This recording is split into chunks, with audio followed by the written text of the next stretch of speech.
Hi guys, my name is Victoria, as you all know. Welcome to my YouTube channel. Actually, it's not a YouTube video, but because a lot of you have asked me questions on this, I'm just gonna answer it very quickly because I'm feeling myself tonight and I felt like, why not just do this right now? Lots of asked me how did I, get around coming to school in the US, and so 5 or 6 things I did, right? First things first. Decide where you want to further your education. If you actually want to do it, have like solid reasons as to why you want to further your education, and because it plays a very huge role in everything that happens afterwards, your essays, your visa appointments. Extremely important that you're able to figure out why you want to get an MD now, and what's the next step for you. That's one. Number 2, go on the internet. That's like your best friend. Google has answers to everything, I promise you. Just check what schools do you want to go to, what schools offer the program you're looking for, be it a master's degree, PhD, or MBA.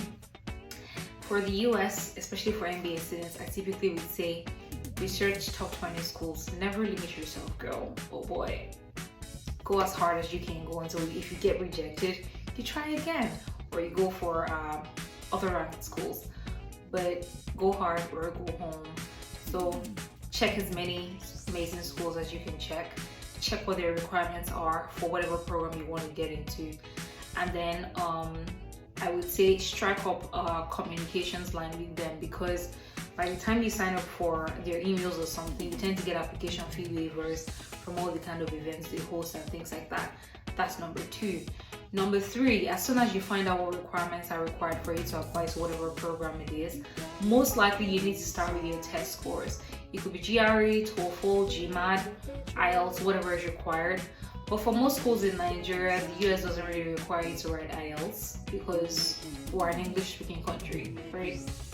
So you might not need to do the IELTS. But if you're gonna not do the GRE or GMAT, you need to start like figuring out a way to ask for waivers, and you can easily do this by attending their events, get the admissions committee emails, and then email them and ask for these waivers. For you to ask for a waiver, you sort of need to have something that makes you worthy of that waiver. So for example, it could be a professional exam you've written or something like that, and then that could give you like the opportunity to get the waiver, be eligible for the waiver. As soon as you do that, you know you don't have to write the test anymore, so you focus on other elements of your application. Your recommenders, very important. Those guys are the guys that actually speak for you in the background, aside from what you read aside from what you've written on your essays. So be very particular about the kind of recommenders that you choose. What else is there? Okay, if you're gonna pay application fee waivers or you're gonna request for them, now is also the time to. This period is when you also do that request, and then you email the admissions committee as well. If you must write the GRE or GMAT, the only way you get into top schools is if you get really amazing scores on your GMAT or GRE. So that's the 3rd thing. 4th thing, as soon as you decide the schools you've written your essays, send your application, decide what round you want to apply for. Many schools here in the US have up to 3 rounds that fall between. First round deadline is usually in I think August or something, but then you get feedback by December.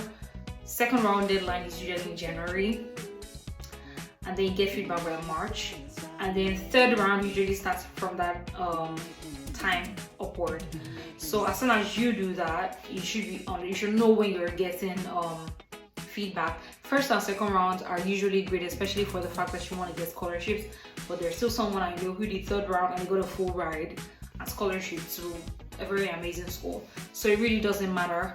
Again, your application carries a lot of weight, and the more schools you apply to, the more opportunities you have to sort of like negotiate by the time you get offers from these schools.